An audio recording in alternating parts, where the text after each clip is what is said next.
প্রতিটা যুবককে যেন আল্লাহ ডাক দিয়ে বলে, যুবক গতকালকেও এক ওয়াক্ত নামাজ পড়লা না, আজও পড়তে না, আমি মালিকের একটা সেজদা দিতা না।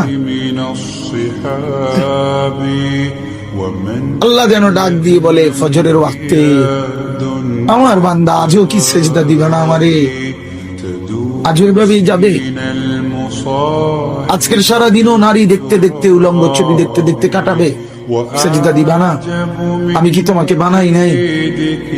আমি কি তোমাকে চোখ দেই নাই? আমি কি তোমাকে কান দেই নাই?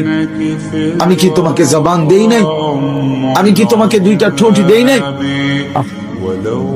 ইয়া আইয়ুহাল ইনসানু মা গাররাকা বিরাব্বিকাল কারীম।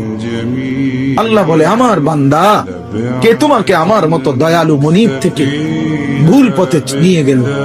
কে তোমাকে পথ হারা করে দিল? আমার চাইতে আপন জন তুমি কাকে পেল? এত বড় আসমান যিনি দিলাম, আমি আপন হইলাম না? এত বড় জমিন যে দিলাম, আমি আপন হইতে পারলাম না?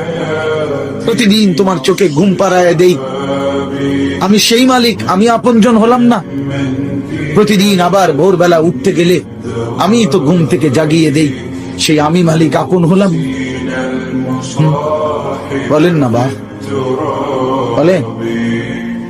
আমার বাপ বলেন, একজন যুবক, ভাইয়া তুমি ভাবো, তুমি ডানে বামে তাকাইও না, দয়া করে অনুরোধ, আরেকজনের দিকে তাকে, তুমি ভাবো, তুমি ভাবো, একা ভাবো, একা, একজন ভাবো, একজন। তুমি ভাবো দোস্ত, ডানে বামে তুমি দেখো না। তুমি ভাবো মালিক তোমার কাছে কি একটা সেজদা পায় না? আজ কতদিন হয় ছেলেরা, এইখানে তো অনেক ছেলে, আমি তো চেহারা দেখলেই বোঝা যায়, কতদিন হয় ফজরের নামাজ পড়ো না ভাইয়া? বলো তো, বলো না বাপ। মালিকের চেনো না আজ কতদিন?